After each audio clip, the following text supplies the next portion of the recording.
নমস্কার, তোমাদের সকলের প্রিয় পাঠশালায় আরেকটি নতুন ক্লাস নিয়ে হাজির হলাম তোমাদের সামনে। আজকে তোমাদের সাথে আলোচনা করব আমার বই দ্বিতীয় শ্রেণীর তৃতীয় পর্ব। দেখে নাও কোন পৃষ্ঠা থেকে আজকে আলোচনা করব। আজকে আলোচনা করব 255 নম্বর পৃষ্ঠা থেকে। দেখো 255 নম্বর পৃষ্ঠায় একটি রাইম আছে, তোমাদের এটা আমি পড়ে শোনাচ্ছি। লিসেন অ্যান্ড সে, শোনো এবং বলো। কি আছে? Way up in the sky মানে কি আকাশে অনেক উপরে। দ্য বাটারফ্লাইজ ফ্লাই, ফ্লাই মানে কি ওরা, প্রজাপতিরা ওড়ে। While down in their nest, যখন নিচে তাদের বাসায় নামে। দ্য বাটারফ্লাইজ রেস্ট, প্রজাপতিরা বিশ্রাম নেয়। রেস্ট মানে বিশ্রাম নেওয়া, বিশ্রাম নেওয়া। আর বাটারফ্লাই মানে প্রজাপতি। With a wing to the left, একটি ডানা বাঁদিকে নিয়ে। লেফট মানে বাঁদিকে, বাঁদিকে। And a wing to the right, এবং একটি ডানা ডান দিকে। রাইট মানে ডান দিকে, ডান দিকে। দ্য সুইট লিটল বাটারফ্লাইজ, মিষ্টি ছোট্ট প্রজাপতিরা। Sleep all through the night, সারা রাত ঘুমায়। নাইট মানে রাত, আর স্লিপ মানে ঘুমানো। স্লিপ মানে ঘুমানো, তাহলে কি সারা রাত ঘুমায়। The bright sun comes up, উজ্জ্বল সূর্য উঠে আসে। কামস মানে কি আসা, সান মানে সূর্য, আর ব্রাইট মানে উজ্জ্বল। দ্য ডিউ ফলস অ্যাওয়ে, শিশির মুছে যায়। ডিউ মানে কি? ডিউ মানে হলো শিশির। ডিউ মানে শিশির, তাহলে কি দ্য ডিউ ফলস অ্যাওয়ে মানে কি শিশির মুছে যায়। গুড মর্নিং, গুড মর্নিং মানে কি সুপ্রভাত, সুপ্রভাত। দ্য বাটারফ্লাই সে মানে প্রজাপতিরা বলে। তাহলে আরো একবার বলে দিচ্ছি। Way up in the sky মানে হলো আকাশে অনেক উপরে। ওয়ে মানে কি? ওয়ে মানে অনেকটা, অনেকখানি। তাহলে কি way up in the sky আকাশে অনেক উপরে। দ্য বাটারফ্লাইজ ফ্লাই, বাটারফ্লাই মানে কি প্রজাপতি। দ্য বাটারফ্লাইজ ফ্লাই মানে প্রজাপতিরা ওড়ে। While down in their nest, nest মানে কি পাখির বাসা। তাহলে কি যখন তাদের বাসায় নামে। ডাউন মানে কি নামা, নিচে নামা। দ্য বাটারফ্লাইজ রেস্ট মানে কি প্রজাপতিরা বিশ্রাম নেয়। With a wing to the left, একটি ডানা বাঁদিকে নিয়ে। অ্যান্ড এবং এ উইং টু দ্য রাইট, একটি ডানা ডান দিকে। উইং মানে কি ডানা, উইং মানে ডানা। দ্য সুইট লিটিল বাটারফ্লাইজ, মিষ্টি ছোট্ট প্রজাপতি। লিটিল মানে কি ছোট্ট, লিটিল মানে ছোট্ট, আর সুইট মানে মিষ্টি, সুইট মানে মিষ্টি। দ্য সুইট লিটল বাটারফ্লাইজ মানে হলো মিষ্টি ছোট্ট প্রজাপতিরা। Sleep all through the night, সারা রাত ঘুমায়। The bright sun comes up, উজ্জ্বল সূর্য উঠে আসে। দ্য ডিউ ফলস অ্যাওয়ে, শিশির মুছে যায়। গুড মর্নিং, গুড মর্নিং সুপ্রভাত, সুপ্রভাত। দ্য বাটারফ্লাই সে মানে প্রজাপতিরা বলে। তোমরা এইভাবে উচ্চারণ করে এটা পড়বে। তোমাদের উচ্চারণ সমেত মানে আমি বলে দিলাম, তোমরা এইভাবে পড়বে। তাহলে পরের পৃষ্ঠায় কি আছে দেখে নাও। পরের পৃষ্ঠায় দেখো বলেছে সি অ্যান্ড কালার মানে কি দেখো এবং রং করো। দেখো একটি প্রজাপতির ছবি আঁকা আছে, এই প্রজাপতির ছবিটা তোমাদের রং করতে হবে। এটা তোমরা নিজেরা করে নেবে, এটা আর আমি করছি না। এরপরের পৃষ্ঠায় কি আছে দেখো, 257 নম্বর পৃষ্ঠায় বলেছে শীতকাল আসছে, টবে নতুন গাছ লাগানো হবে। প্রথমে 9টি টবে মাটি ভর্তি করলাম। প্রথমে কটি টবে মাটি ভর্তি করেছে? 9টি টবে। তারপর আরো 8টি টবে মাটি ভর্তি করলাম। কিন্তু টবে মাটি ভর্তি করতে গিয়ে 5টি টব ভেঙে গেল।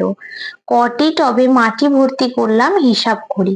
তাহলে প্রথমে মাটি ভর্তি করলাম কটি টবে? 9টি, তাহলে এখানে লিখে নেব 9টি। তারপরে মাটি ভর্তি করলাম কটি টবে? তারপর আরো 8টি টবে মাটি ভর্তি করলাম, তাহলে এখানে লিখে নিলাম 8টি। তারপর বলেছে দেখো মোট মাটি ভর্তি করলাম, তাহলে 9 প্লাস 8, তাহলে 9 সাথে 8 যোগ করলে কত হয়ে যাবে? 17টি টবে। মোট মাটি ভর্তি করলাম 17টি টবে। এরপর বলেছে কিন্তু 5টি টব ভেঙে গেল। 5টি টব ভেঙে গেছে। 9টি প্রথমে টবে ভর্তি করেছিল, তারপর 8টি, মোট 17টি টবে ভর্তি করেছিল মাটি। কিন্তু 17টি টবে মাটি ভর্তি করার পর 5টি টব ভেঙে গেছে। তাই না ভাঙা মাটি ভর্তি টব এখন কটা আছে? 17 বিয়োগ 5। তাহলে 17-র সাথে 5 বিয়োগ করলে কত হবে? 12টি। তোমরা এখানে বিয়োগটা এইভাবে করে দেখে নেবে। 5 থেকে 7 বিয়োগ করলে যে 2, একটা নেমে যাবে, তাহলে কত হয়ে গেল? 12টি। এরপর বলছে ঘটনাটি গণিতের ভাষায় ছোট করে পাই। তাহলে ছোট করে লিখলে কত হবে? প্রথমে মাটি ভর্তি করেছিল 9টি টবে, তারপরে মাটি ভর্তি করেছিল 8টি টবে, তাহলে 9-এর সাথে 8 যোগ করা হলো। এরপর তাহলে কটি টব ভেঙে গেছিল? 5টি, তাহলে 5টা বিয়োগ করতে হবে, তাহলে 9 যোগ 8 বিয়োগ 5, তাহলে 9-এর সাথে 8 বিয়োগ করলে কত হবে? 17 বিয়োগ 5, তাহলে 17 থেকে 5 বিয়োগ করলে কত হয়ে যাবে? 12। তাহলে এই অঙ্কটা এইভাবে করবে। এর পরের অঙ্কগুলো তোমাদের এইভাবে লিখে লিখে করতে হবে। তাহলে আমি করে দেখাই। পরেরটা কি বলেছে দেখে নাও। পরেরটা বলেছে আমি খাতা কিনবো, তাই বাবা আমাকে 5 টাকা দিলেন, মাও আমাকে 4 টাকা দিলেন। আমি 6 টাকা দামের একটা খাতা কিনলাম। এখন আমার কাছে কত টাকা আছে? ছোট করে গণিতের ভাষায় লিখে হিসেব করি। তাহলে এটা আমি তোমাদের এইভাবে লিখে লিখে অঙ্কটা করে দেখাচ্ছি। এখানে বলেছে ছোট করে গণিতের ভাষায় লিখে দেখাতে। শুধুমাত্র এইটা করে দেখালেই হবে, কিন্তু আমি তোমাদের বোঝানোর জন্য পুরোটা এইভাবে লিখে লিখে অঙ্কটা খাতায় করে দেখাচ্ছি। তাহলে দেখে নাও। দেখো তাহলে প্রথমে কি বলেছিল? খাতা কেনার জন্য বাবা 5 টাকা দিয়েছিলেন আর মা 4 টাকা দিয়েছিলেন। তাহলে আমরা এটা লিখবো। তাহলে এখানে আমরা লিখবো খাতা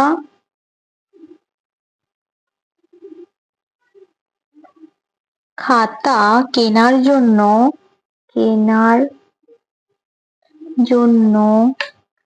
বাবা আমাকে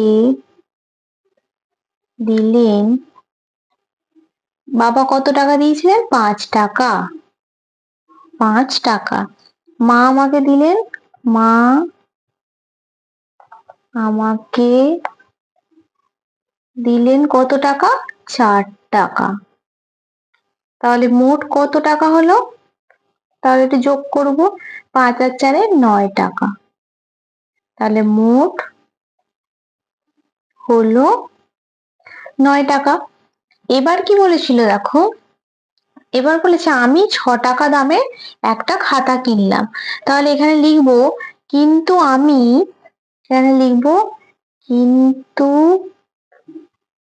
আমি কিন্তু আমি কত টাকা দামের খাতা কিনলাম? 6 টাকা দামের খাতা কিনলাম। তাহলে এখন আমার কাছে কত টাকা হলো? এখন আমার কাছে আছে কত টাকা? এখানে 9 টাকা হয়েছিল আর এখানে 6 টাকা। তাহলে 9 বিয়োগ 6 সমান 3 টাকা। তাহলে এবার এই ঘটনাটি ছোট করে করব। দেখো এখানে যেভাবে বলেছিল ঘটনাটি গণিতের ভাষায় ছোট করে পাই, এটা লিখে করব। তাহলে এখানে লিখবো ঘটনাটি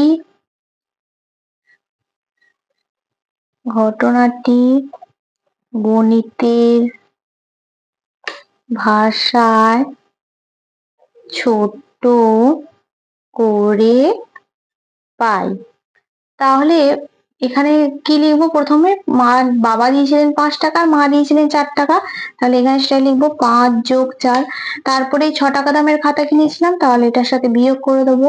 তাহলে 5 আর 4-এ 9 বিয়োগ 6, আর 9 থেকে 6 বিয়োগ করলে যাবে 3। তাহলে এটা কি হয়ে গেল? 3 টাকা।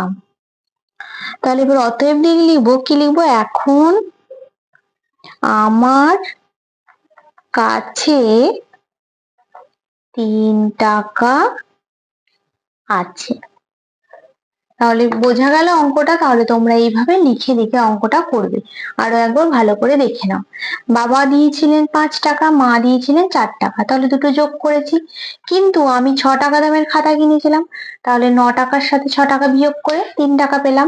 এবার এই ঘটনাটি ছোট করে লিখলাম। 5 এর সাথে 4 যোগ করেছিলাম, তারপরে 6 বিয়োগ করেছিলাম, সেটাই লিখলাম, 3 টাকা পেলাম। তাহলে আমার কাছে এখন 3 টাকা আছে। এইভাবে অঙ্কগুলো করতে হবে। তারপরে কি করতে বলেছে দেখো, নিজে মান খুঁজি। এই অঙ্কগুলোকে বলা হয় সরল করো অঙ্ক। তাহলে এই অঙ্কটা আমি তোমাদের করে দেখাচ্ছি। কি আছে, 7 যোগ 8 বিয়োগ 3। তাহলে দেখো এই অঙ্কটা আমি তোমাদের খাতায় করে দেখাচ্ছি। দুইয়ের দাগের কয়েকটা কি ছিল, 7 যোগ 8 বিয়োগ 3। তাহলে প্রথম আমাদের যোগটা করতে হবে। 7-এর সাথে যদি 8 যোগ করা হয় কত হয়েছে, 15। 15 বিয়োগ 3, তাহলে 15-র সাথে 3 বিয়োগ করলে 3 থেকে 5 বিয়োগ করে হবে 2, একটা নেমে যাবে। তাহলে কত হয়ে গেল, 12। তারপরটা কি বলেছে দেখো, ক্ষয়েরটা 3 যোগ 4 বিয়োগ 7। তাহলে ক্ষয়েরটা করব 3 যোগ 4 বিয়োগ 7। তাহলে 3 এর সাথে 4 যোগ করলে কত হয়ে যাবে, 7 বিয়োগ 7। তাহলে 7 আর 7 বিয়োগ করলে কত হয়ে যাবে, 0। তারপর ঠিক আছে 5 যোগ 9 বিয়োগ 3। কি লিখবো, 5 যোগ 9 বিয়োগ 3।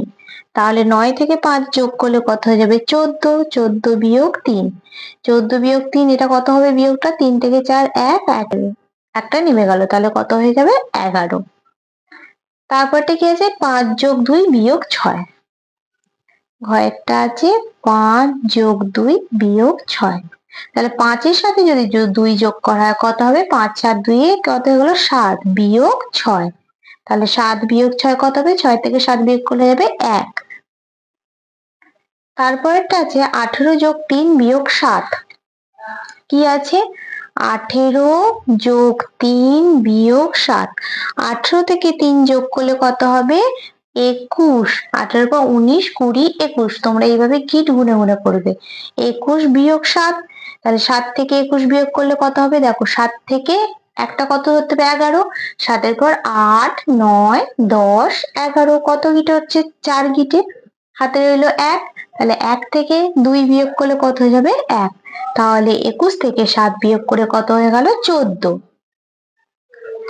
তারপরে চয়েরটা কি বলেছে দেখো, 25 যোগ 5 বিয়োগ 13। কি বলেছে, 25 যোগ 5 বিয়োগ 13। তাহলে 25-এর সাথে 5 যোগ করলে কত হয়ে যাবে, 25-এর পর 26, 27, 28, 29, 30। তাহলে তোমরা এইভাবে গিট গুনে অঙ্কগুলো করবে। বিয়োগ 13, তাহলে 30 থেকে 13 বিয়োগ করলে কত হবে, দেখো 3 থেকে এটা শূন্যটা কত ধরতে হবে। আচ্ছা, তোমাদের বোঝানোর জন্য আমি এখানে অঙ্কটা বিয়োগটা করে দেখাচ্ছি। 30 বিয়োগ 13, 3 থেকে শূন্যটা কত ধরতে হয়, 10। 3-এর পর 4, 5, 6, 7, 8, 9, 10। কত গিটে হয়ে গেল, 7 গিটে। হাতে হলো 1, 1 আর আগে 2, 2 এর পর থেকে 3, 1 গিটে। তাহলে কত হয়ে গেল, 17। তাহলে 30 থেকে 13 বিয়োগ করলে হবে 17। তোমরা এইভাবে মুখে মুখে না করতে পারলে এইভাবে বিয়োগটা পাশে করে নেবে, করে তারপরে এই অঙ্কগুলো করবে। তাহলে তোমরা এই অঙ্কগুলো আরো একবার দেখে নাও। প্রথমে যোগটা করবে, তারপর বিয়োগ করবে। যদি মুখে মুখে যোগ না করতে পারো, পাশে রাফ করে যোগটা করবে। তাহলে আজকের ক্লাসটা আমি এখানে শেষ করছি। যদি তোমাদের আমার এই ক্লাসটা ভালো লেগে থাকে তাহলে অবশ্যই লাইক, কমেন্ট, সাবস্ক্রাইব এবং শেয়ার করতে ভুলবেন না। ধন্যবাদ।